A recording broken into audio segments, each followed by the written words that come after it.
talking about new frontiers in Nigeria politics, I looked at it and said, there is nothing new about Nigerian politics, honestly. There are no new frontiers. It's the same old criminal frontier of politicking that has been going on in Nigeria. But what prompted me to come is that young lawyers like you can relinquish the conservative nature of law and start to practice revolutionary law that will save not this country but your own future. Because as you can tell, the elders of this nation or country, I won't call it a nation because Nigeria never became a nation. It was created as a business around here in the Niger Delta region, and it remains a business till tomorrow for those for whom the business was created.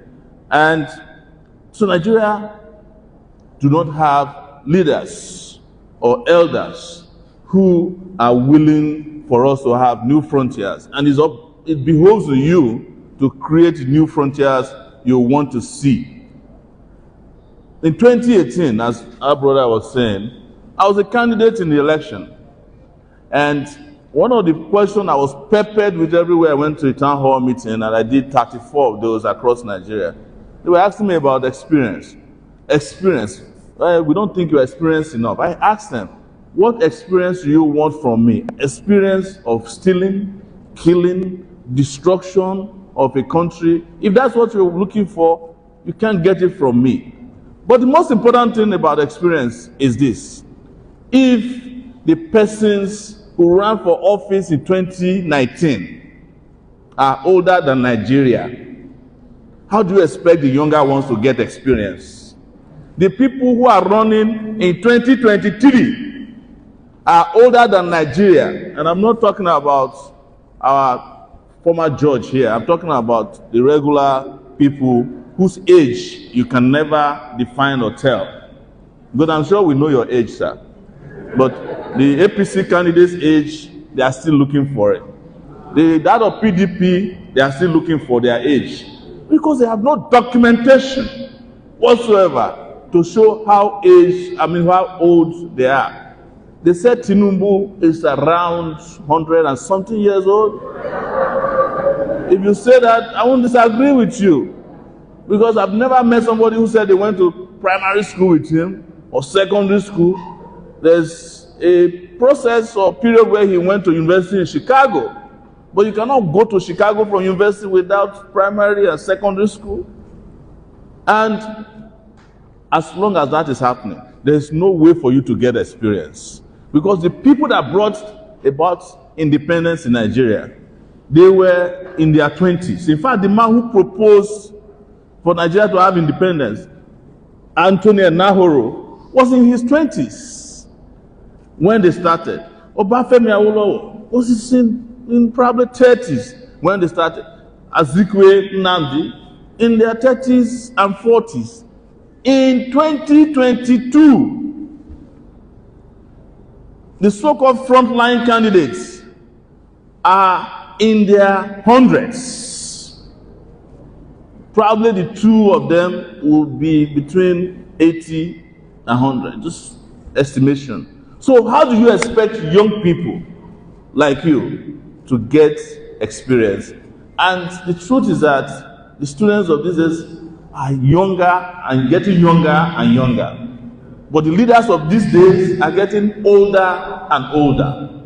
I have no problem with old people, but I have a problem with old ideas. Because that is what is holding Nigeria to ransom. That is what is holding Nigeria to ransom today. And talking about law, you guys saw how law can help resolve certain problems in a country. But in Nigeria, our laws have been the reason why the country failed. It's not because we don't have laws, but it's because we do not execute the laws in a way that is not. And I'm standing in front of you as a person who has been through a lot of legal problems, particularly in the last 4 years. And I want to urge those of you who are looking for work to sign up to be my lawyer. because I'm going to get into more troubles, legally speaking, in the nearest future. So, because I was hearing the speakers there talking about law is a business, law should be a profession that brings about impact.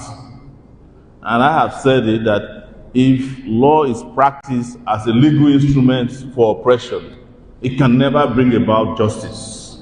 So you can pass through a process of law or legalities or technicalities, as you guys love to call it. But as long as law does not target justice, society cannot progress. Look at the most trending topic we're talking about now. It was a document obtained from Chicago about the drug history of one of our candidates, certified by a court clerk. That same document I obtained since 2008 and published on Sahara Reporters, where I've operated before I became an accidental politician.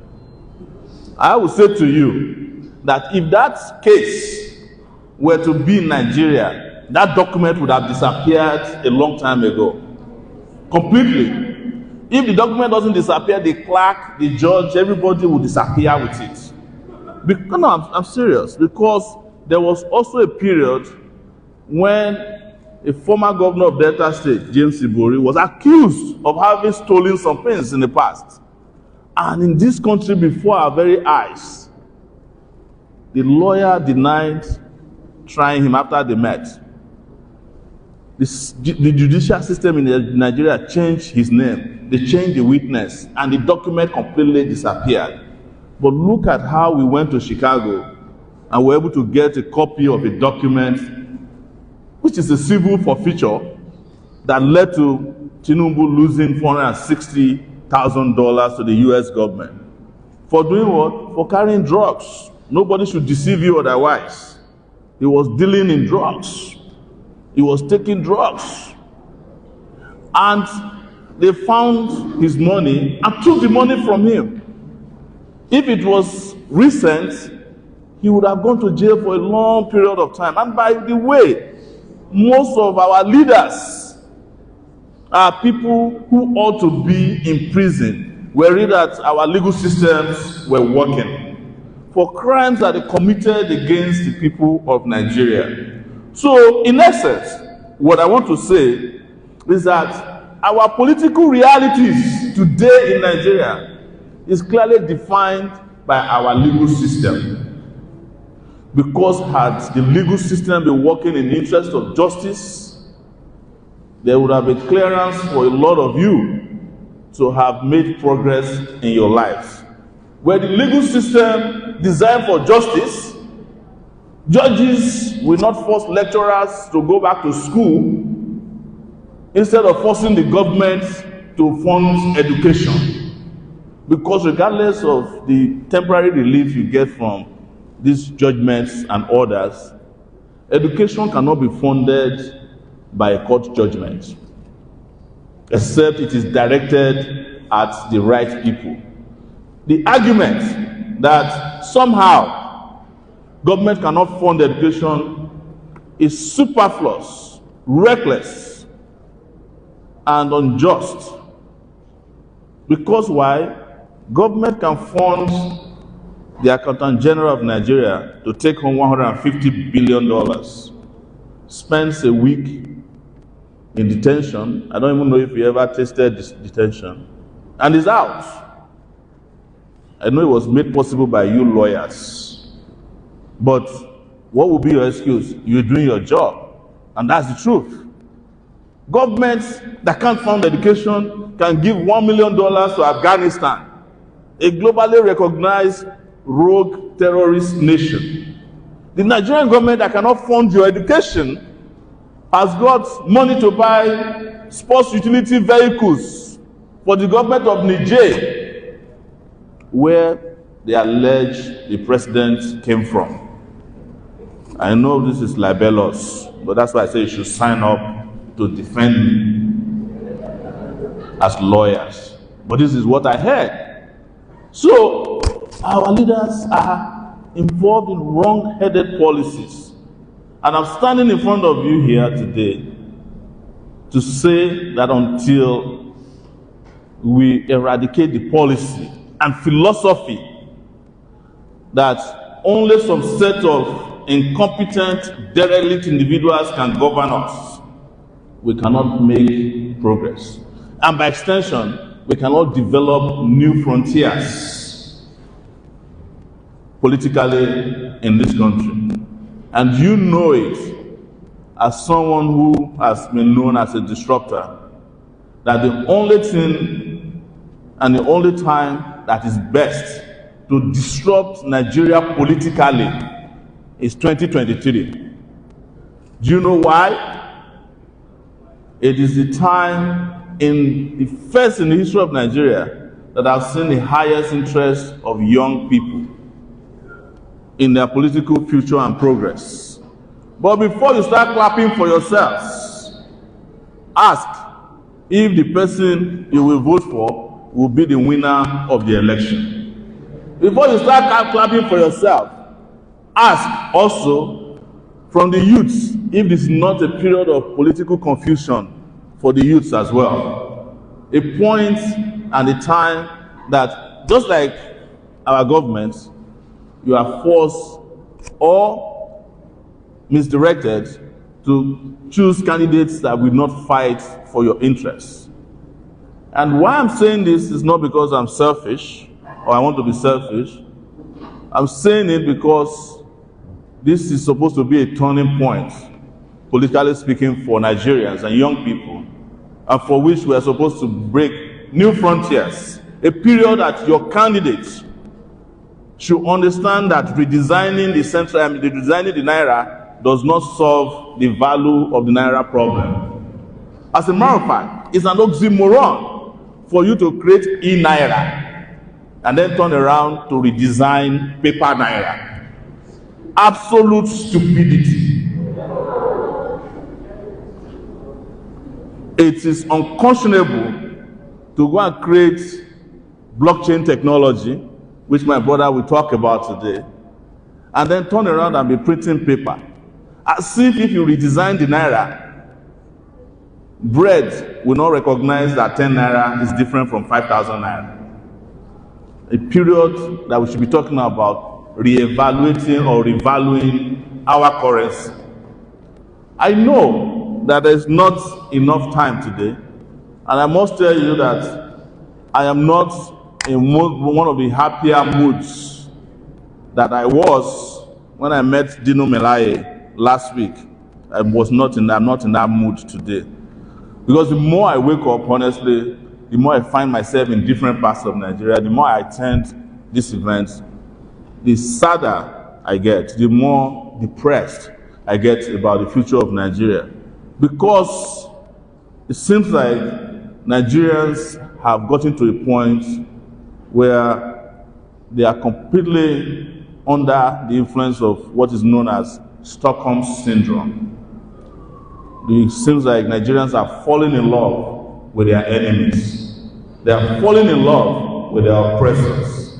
They seem to be comfortable with their traducers. Otherwise, the new frontiers of politics today will be that we have only two choices to make. Those we can vote for and those we will not and never vote for. But unfortunately, the people we shouldn't be voting for are the ones that we call frontliners in our political race today. Let me say one last thing, and I'll repeat it again, that people should be looking beyond the 2023 elections, because as it stands, it's not looking good that it will deliver the wishes and aspirations of our people.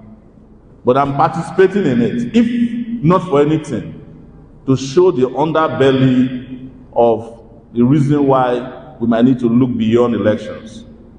Young people, however, should be thinking about a future for Nigeria that is completely revolutionary.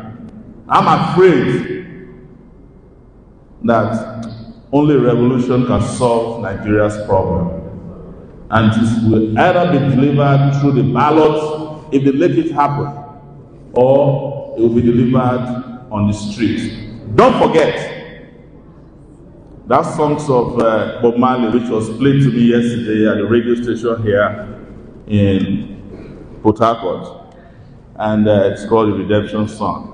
So it's emancipate yourself from mental slavery, none but ourselves carefree our own mind. Have no fear for her to make energy, because none of them can stop the time. For how long shall they kill our prophets, while we stand aside and look? Woo! Some say it's just part of it. We got to fulfill the book.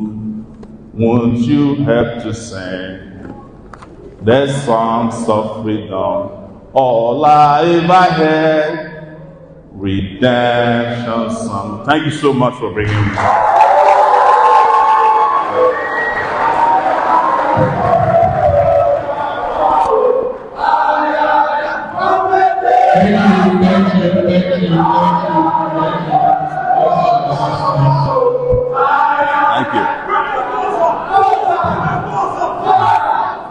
Thank you. Thank you.